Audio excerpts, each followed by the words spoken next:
पिछले 5 दशक से हिंदू समाज इस्कॉन को लेकर आपस में बटा हुआ है। किसी भी हिंदू संस्था पर इतने गंभीर आरोप नहीं लगे जितने इस्कॉन पर सिद्ध हो चुके हैं। इसीलिए हिंदू साधु संतों ने इस्कॉन का खुलकर विरोध करना शुरू कर दिया है। इस्कॉन वाले तो आंसू पोंछने आता है वो भी आंसू दे जाता है। उनकी परंपरा में जो अंग्रेज शिष्य हैं वो अपने को हिंदू नहीं कहते, उन्होंने जो हिंदुओं को शिष्य बनाया वो हिंदू अपने को इस्कॉन वाले कहते। तो बहुत दुष्ट संस्था है इस्कॉन की। और यहाँ पर चढ़ावा इकट्ठा करके वो फिर वहीं ले जा रहे हैं। आपने इस्कॉन भक्तों को नाचते गाते ढोलक बजाते हुए प्यार और खुशियां बांटते देखा होगा, लेकिन इन्हीं भक्तों पर हत्या, लूट, बलात्कार, नशा तस्करी, बच्चों का शोषण और गन कल्चर को बढ़ावा देने के अनेक केस चले और इस्कॉन को ऐसे कई आरोप स्वीकार भी करने पड़े। इसके अतिरिक्त कई देशभक्तों ने इस्कॉन को हिंदुओं की लूटने वाली विदेशी संस्था तक कह दिया। इस्कॉन नाम की एक अमेरिकन संस्था भारत में काम करती है। उसने कृष्ण भगवान के मंदिर खोले हुए हैं और वो मंदिर उनके कमाई के सबसे बड़े सोर्स हैं, क्योंकि इन मंदिरों पर इनकम टैक्स भी नहीं है। बेंगलोर का इस्कॉन मंदिर इतना प्रॉफिट अमेरिका भेजता है जितना अमेरिका का कॉलगेट कंपनी नहीं भेज पाता एक साल। इस्कॉन ने सदैव इन आरोपों को खारिज किया है और इसे श्री कृष्ण को समर्पित एक हिंदू संस्था बताया। इस वीडियो में मैं आपको बताऊंगा कि क्या इस्कॉन हिंदुओं की, हिंदुओं से और हिंदुओं के लिए संस्था है। क्या इस्कॉन वास्तव में एक विदेशी संस्था है जो भारतीय धन को लूट रही है, और यदि वास्तव में इस्कॉन एक षड्यंत्रकारी संस्था है तो पूरे दुनिया में इसके 1 मिलियन मेंबर्स और 600 संस्थाएं कैसे हो गई। इन सभी प्रश्नों के उत्तर आज आपको इस वीडियो में मिलेंगे, तो आइए शुरू करते हैं।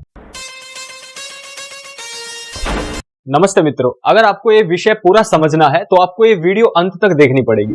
सेकेंड वर्ल्ड वॉर के बाद अमेरिकी युवाओं ने सोचा था कि अब हिटलर की मौत हो चुकी है, अब ना कोई युद्ध होगा ना ही बीमारियां, सब अच्छा हो जाएगा। लेकिन 1954 में अमेरिका वियतनाम वॉर से और 1957 में 1,16,000 अमेरिकियों की जान लेने वाले H2N2 वायरस ने अमेरिकन यूथ की आशाओं पर पानी फेर दिया।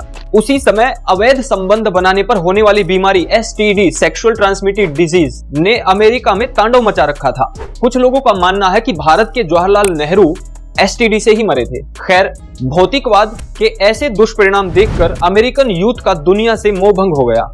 उन्होंने दुनिया में चल रही सारी परंपराओं को तोड़कर सब कुछ उनके विरुद्ध करना शुरू कर दिया। देखते ही देखते यह एक आंदोलन बन गया जिसे हिप्पी मूवमेंट के नाम से इतिहास में जाना जाता है। इन हिप्पीज ने मांसाहार को छोड़कर शाकाहार अपना लिया, छोटे छोटे बालों को छोड़कर बड़े बड़े बाल धारण करने शुरू कर दिए। कोट पैंट को त्याग कर इन्होंने खुले और रंग बिरंगे वस्त्र पहनकर पार्कों में और गलियों में आवारा घूमना शुरू कर दिया। कुल मिलाकर समाज में जो भी कुछ चल रहा था, इन हिप्पीज ने एकदम उनके उल्टा करना शुरू कर दिया और अपना जीवन जीने लगे। समाज से अलग होकर इन हिप्पीज ने 3 चीजें अपना ली: music, dance and drugs. Shrila Prabhupada ने 1966 में ऐसे ही 8-10 हिप्पीज को लेकर international society for Krishna consciousness, ISKCON की स्थापना की और पार्कों और गलियों में आवारा घूम रहे हिप्पीज को श्रीला प्रभुपाद ने वही सारी बातें बतानी शुरू कर दी जो वो हिप्पीज पहले से ही मान रहे थे। श्रीला प्रभुपाद ने भी इन हिप्पीज को 3 ही चीजें दी: म्यूजिक, डांस और प्रसाद। इसके बाद श्रीला प्रभुपाद ने इन हिप्पीज को इस्कॉन से जोड़ने के लिए 3 मुख्य नियम बना दिए। पहला, वेजिटेरियन खाना ही खाना है, दूसरा, अवैध संबंध नहीं बनाने, और तीसरा, जुआ नहीं खेलना है। ये सारी चीजें हिप्पीज पहले से ही मान रहे थे, इसीलिए वो श्रीला प्रभुपाद के साथ ज्यादा कनेक्ट महसूस करने लगे और धीरे धीरे इस्कॉन में उन्होंने जुड़ना शुरू कर दिया। इन व्हाइट हिप्पीज को श्रीला प्रभुपाद ने बिना हिंदुओं के धर्म ग्रंथ की नॉलेज दिए हिंदुओं के सारे धार्मिक चिन्ह और श्री कृष्ण का नाम दे दिया। हिप्पीज पर समाज से अलग दिखने का भूत पहले से ही सवार था। वे उछल उछल कर भगवाधारी, जनेऊधारी और शिखाधारी बन गए। यही प्रभुपाद की सबसे बड़ी भूल थी जो इस वीडियो में आपको आगे समझ में आ जाएगी। जो हिप्पीज थोड़े दिनों पहले ही LSD और मारुआना जैसे ड्रग्स लेकर पार्कों और गलियों में नाचते और गाते घूम रहे थे कई कई घंटों तक, वही हिप्पीज अब श्रीला प्रभुपाद का प्रसाद खाकर हरे कृष्णा का चैंट करने लगे कई कई घंटे तक। 1971 में एक्टर देवानंद ने इस्कॉन और इन हिप्पीज के रिलेशन को दिखाने वाली एक मूवी बनाई थी। उसका नाम था हरे रामा हरे कृष्णा। इसके 2 गानों पर भारत में खूब विरोध हुआ था। उन गानों को भारत में ड्रग्स कल्चर को बढ़ावा देने वाला बताया गया था। पहला गाना था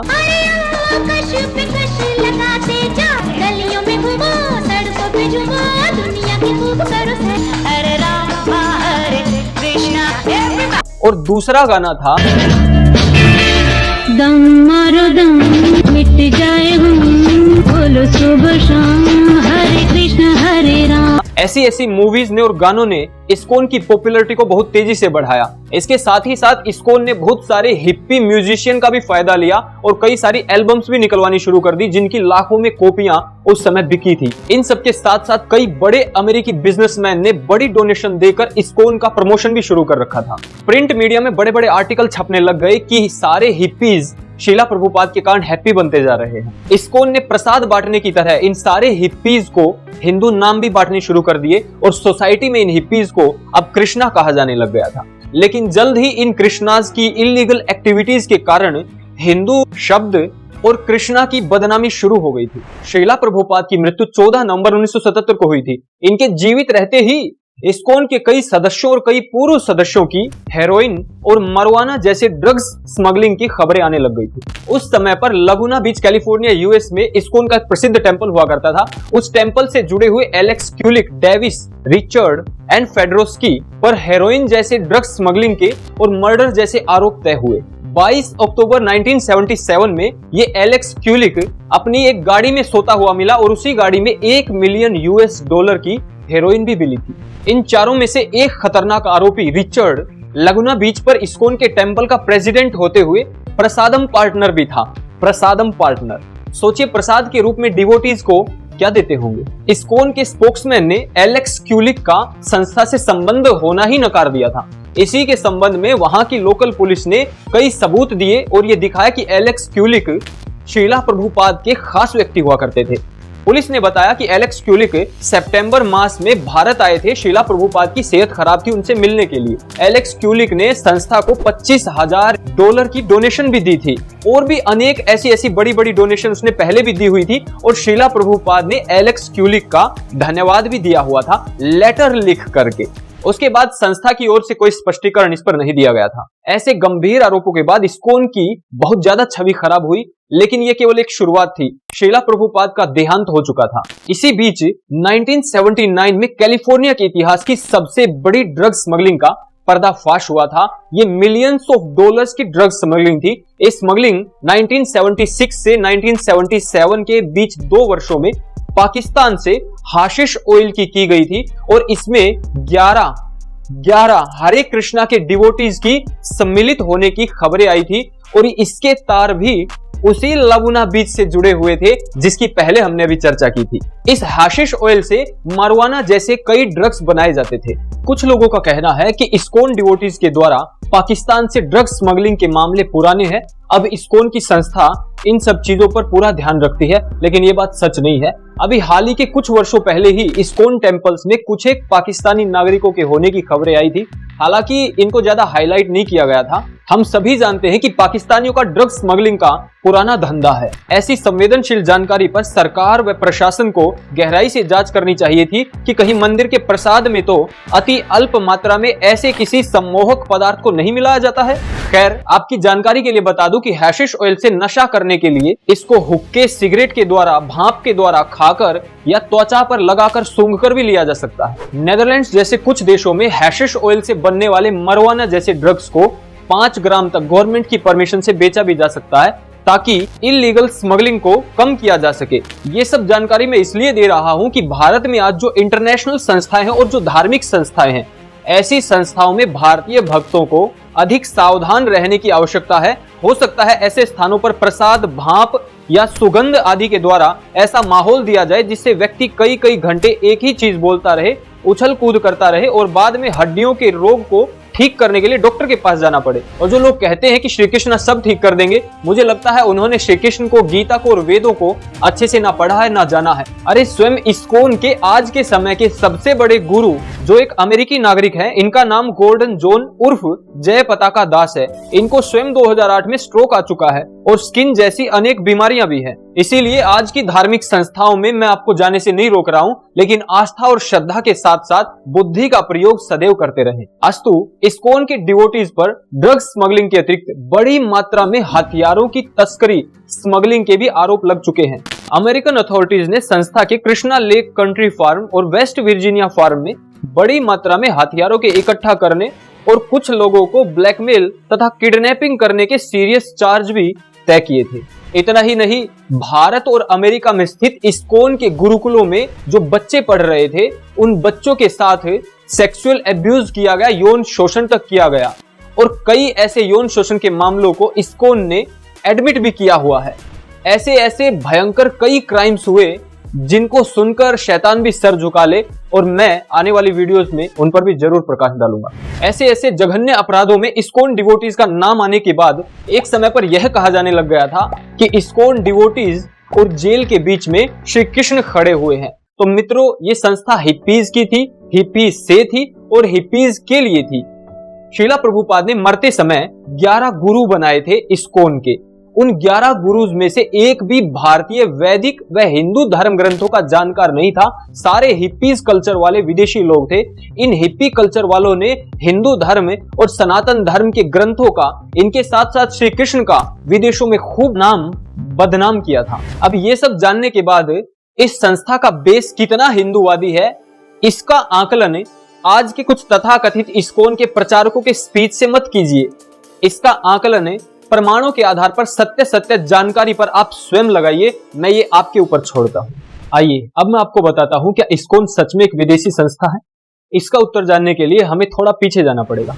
कोई भी ताकतवर देश भविष्य में भी ताकतवर बने रहने के लिए ऐसे देश में इन्वेस्ट करता है जहां पर पैसा कमाने की सबसे ज्यादा अपॉर्चुनिटीज होती हैं। 16वीं सदी में ब्रिटेन दुनिया का सबसे ताकतवर देश था। अपनी ताकत को बढ़ाने के लिए और पैसा कमाने के लिए 1608 में ब्रिटिशर्स व्यापारी के वेश में ईस्ट इंडिया कंपनी के नाम से भारत में आए और मुगल राजाओं को, महाराजाओं को बड़े बड़े उपहार देकर खुश करने लगे और धीरे धीरे 150-200 वर्ष में भारत की पूरी राजनीतिक सत्ता को कब्जा गए। आज अमेरिका और वेस्टर्न वर्ल्ड अपनी ताकत को बढ़ाने के लिए और पैसा कमाने के लिए भारत की ओर देख रहे हैं, क्योंकि ये सारे देश जानते हैं कि 21st सेंचुरी भारत की है। किंतु ये सभी देश जानते हैं कि आज भारत में मुगलों का शासन नहीं है, लोकतंत्र है। किसी पार्टी या प्रधानमंत्री को खुश करके भारत का पूरा फायदा नहीं उठाया जा सकता है। लोकतंत्र में लोगों की सेंटिमेंट्स और भावनाएं सबसे ज्यादा महत्वपूर्ण और स्थायी होती हैं। पार्टी और प्रधानमंत्री तो आते जाते रहते हैं, और ये देश जानते हैं कि यदि भारत पर नियंत्रण करना है तो भारत की आध्यात्मिक सत्ता पर कब्जा करना पड़ेगा। इसी के लिए इन देशों ने एक ऐसी संस्था को बहुत बड़ा बनाया, इंटरनेशनल बनाया, जहां पूरी दुनिया के करोड़ों हिंदू जुड़ सके। और इसी उद्देश्य के लिए अमेरिका और वेस्टर्न वर्ल्ड के कई बड़े बिजनेसमैन ने हाथ मिलाया और इस्कॉन को और बड़ा बनाने के लिए इंटरनेशनली, ग्लोबली हिंदुओं को इसमें सम्मिलित करने के लिए खूब डोनेशंस दिए और इस संस्था को आगे बढ़ाया। Famous car maker Ford company के ओनर एल्फ्रेड फोर्ड जब से इस्कॉन की स्थापना हुई है तब से लेकर अब तक सैकड़ों करोड़ रुपए की डोनेशन इस्कॉन को दे चुके हैं। स्टीव जॉब्स भी इस्कॉन का खुलकर समर्थन करते हैं। इस्कॉन को चलाने वाली गवर्निंग बॉडी कमीशन में 34 मेंबर्स हैं। मुश्किल से 3-4 भारतीय हैं इनमें। स्थिति तो ये आ गई है कि भारतीय हिंदुओं के आध्यात्मिक गुरु भी अमेरिकी हो गए हैं।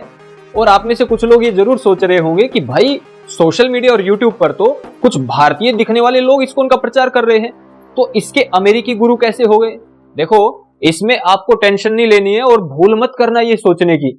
ये ऐसे ही है जैसे टीवी पर किसी कंपनी की प्रोडक्ट की एडवर्टाइजमेंट कोई और करता है लेकिन कंपनी का ओनर कोई और होता है। ऐसा ही इस्कॉन के साथ भी है। इस्कॉन को चलाने वाली GBC में कई कंट्रीज से सदस्य हैं और हर एक देश GBC में अपनी मजबूत स्थिति रखना चाहता है। इसीलिए दुनिया के कई बड़े देशों के नेता और सेलिब्रिटीज इस्कॉन को सपोर्ट करते हुए दिखाई भी देते होंगे। इस्कॉन जाने अनजाने अंदर ही अंदर दुनिया का एक बहुत बड़ा पॉलिटिकली कनेक्टिंग ऑर्गेनाइजेशन बन चुका है। इसीलिए सवाल ये नहीं है कि इस्कॉन की डोनेशन भारत से बाहर भेजी जा रही है या नहीं, वो तो इंटरनेशनल संस्था है, उसमें तो कोई शक ही नहीं है कि पैसा इधर से उधर जा सकता है। गवर्निंग बॉडी कमीशन ये डिसीजन ले सकती है और स्वतंत्र है। आप और मैं कुछ नहीं कर सकते, ना भारत सरकार कुछ कर सकती। लेकिन ये मुख्य प्रश्न नहीं है। प्रश्न ये है कि भारत की आध्यात्मिक सत्ता, हिंदू सेंटिमेंट्स और धार्मिक जानकारियां और डेटा GBC के द्वारा मिसयूज तो नहीं किया जा रहा है। कोई भी देश महान और धनी उसकी प्रतिभा और बुद्धि के बल पर बनता है। प्रश्न ये है कि 21वीं सदी के बुद्धिमान हिंदुओं को कौन संचालित करेगा, क्योंकि पूरी दुनिया जानती है कि आने वाला समय हिंदुओं का है, भारत का है, और जिसकी ओर हिंदू समाज रहेगा वही दुनिया पर राज करेगा। इसीलिए दुनिया के बड़े बड़े नेता और बिजनेसमैन हिंदुओं के पक्ष में स्टेटमेंट दे रहे हैं। बहुत सारे हिंदू तो कंफ्यूज हो जाते हैं कि कौन अपना और कौन पराया। देखिए, बराक ओबामा ने एक बार स्टेटमेंट दिया था, अपनी जेब से निकालकर हनुमान की मूर्ति दिखाई थी कि मैं इसको अपने साथ रखता हूं हमेशा। बराक ओबामा हनुमान जी को अपने साथ नहीं रखते, कंफ्यूज मत होना।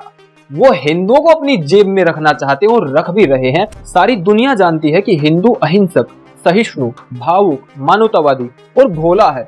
इनको दो अच्छी बातों से ही बेवकूफ बनाया जा सकता है। इसीलिए एक ऐसा समय भी आएगा जब हिंदू के सारे प्राचीन और ऐतिहासिक मंदिर धूल खा रहे होंगे और इस्कॉन के 5 स्टार होटल जैसे दिखने वाले मंदिरों में 5-5 किलोमीटर की लाइन लगी होगी वीआईपी दर्शन के लिए। हिंदू मंदिरों की लूट और बर्बादी का पूरा इतिहास जानने के लिए आप मेरी ये वीडियो जरूर देखें। खैर, अब आप सोच रहे होंगे इतना सब होते हुए भी भारतीय हिंदू बड़ी संख्या में इस्कॉन को क्यों ज्वाइन कर रहे हैं? इसके पीछे 5 मुख्य कारण हैं। पहला है श्री कृष्ण जी का नाम। भारतीय हिंदू श्री कृष्ण जी के साथ दिल से जुड़े हुए हैं। इस्कॉन ने इस चीज को कैश किया और हरे कृष्णा मूवमेंट में श्री कृष्ण के नाम को लेकर ही और श्री कृष्ण का ही एक मंत्र बनाकर आगे बढ़े। और दूसरा कारण है इस्कॉन के विदेशी प्रचारक। आज भी बहुत सारे मानसिक गुलाम भारतीय गोरे लोगों को अपने से बड़ा समझते हैं, बुद्धिमान समझते हैं और अंधाधुन उनकी चीजों के पीछे पीछे हो लेते हैं। इस्कॉन ने इस चीज को कैश किया और इन्होंने तनख्वाह पे भी बहुत सारे विदेशी डिवोटीज यहाँ पर काम में लगाए कि ढोलक बजाओ और लोगों की भीड़ इकट्ठा करो। और तीसरा कारण है नृत्य और संगीत मंडली। इस्कॉन के पॉलिसी मेकर्स ये जानते थे कि मनुष्य ही नहीं, पशु और पक्षी भी एंटरटेनमेंट करने के लिए नृत्य और संगीत का सहारा लेते हैं। नृत्य और संगीत के माध्यम से किसी व्यक्ति का स्ट्रेस आसानी से रिलीज किया जा सकता है और इससे उसे सुख की अनुभूति होगी। इस्कॉन ने इसका भरपूर लाभ उठाया। बार बार लोगों के आने की इच्छा होती है क्योंकि वहां पर ढोलक और अन्य वाद्य यंत्रों के द्वारा नाच गान, नृत्य, संगीत, म्यूजिक और हरे कृष्णा एक ही चीज को बार बार बोलने की जो पद्धति है वो लोगों को इंप्रेस करती है। और चौथा कारण है सेवा। इस्कॉन सनातन धर्म के गुरुकुल चलाने की बात करता है जिससे हिंदू के सेंटिमेंट जुड़ते हैं, लेकिन उन गुरुकुल्स में श्रीला प्रभुपाद के अनुसार पठन पाठन होता है, सनातन धर्म ग्रंथों के अनुसार पठन पाठन नहीं होता है। इतना ही नहीं, कोरोना में जो इस्कॉन ने भोजन करवाया था आज भी उसकी पोस्ट बना बनाकर यूट्यूब और अन्य प्लेटफॉर्म पर बहुत अच्छे से स्पॉन्सर की जा रही है। लोगों को एक तो ये दिखाया जा रहा है कि हम कितनी सेवा कर चुके हैं और दूसरी ओर दान भी मांगा जा रहा है। एक्चुअली इस्कॉन एक अच्छी बिजनेस एंटिटी की तरह बिहेव कर रही है, लोगों में अपनी अच्छी छवि को बहुत ज्यादा प्रमोट कर रही है जिससे लोगों की भावनाएं जुड़ती है और लोग इंप्रेस होकर इस्कॉन के साथ जुड़ना चाहते हैं। और पांचवा और सबसे महत्वपूर्ण कारण है प्रसाद। बहुत सारे लोगों का मानना है कि इस्कॉन का प्रसाद बहुत स्वादिष्ट होता है और इसको बार बार खाने की इच्छा होती है। यही नहीं, इस्कॉन वाले बहुत प्रचारित करते हैं कि हमारा प्रसाद खाने से श्री कृष्ण की बहुत ज्यादा कृपा होगी और तुम्हारे घर में सुखों की वृद्धि हो जाएगी। इसी कारण बहुत सारे लोग मंदिर में जाकर प्रसाद के लिए मंदिर में जाकर अपनी उपस्थिति दर्ज करवा देते हैं। तो इस वीडियो में आपने इस्कॉन की जड़ों के बारे में, इसकी शुरुआत के बारे में, किन लोगों ने शुरू की, कैसे की, किनके लिए शुरू की और कैसे कैसे क्राइम और कितने जघन्य अपराधों में ये लोग सम्मिलित रहे, इसका पूरा इतिहास आपने जान लिया है। किस प्रकार से हिंदू आज इस्कॉन में जुड़ रहे हैं, कौन कौन से वो कारण है जिससे ये संस्था आज इतनी उन्नति पर प्राप्त हो गई है, ये सारे बिंदु आप गहराई से जान गए होंगे। तो आगे आने वाली वीडियोस में इस्कॉन से संबंधित और भी बहुत सारी गहरी बातें मैं आपको बताने वाला हूं। इस्कॉन के बारे में आप लोग क्या सोचते हैं वो मुझे कमेंट बॉक्स में आप जरूर बताना। थैंक्स भारत यूट्यूब चैनल, आपका अपना यूट्यूब चैनल है, मैं आपका भाई राहुल आर्य हूं। इस चैनल को ज्यादा से ज्यादा सब्सक्राइब कर ले और बेल आइकन जरूर प्रेस कर ले। इस वीडियो को भी ज्यादा से ज्यादा शेयर करें ताकि सभी लोगों को इस्कॉन संस्था के विषय में ये सारी जानकारियां मिल सके। ओम जय श्री राम, नमस्ते।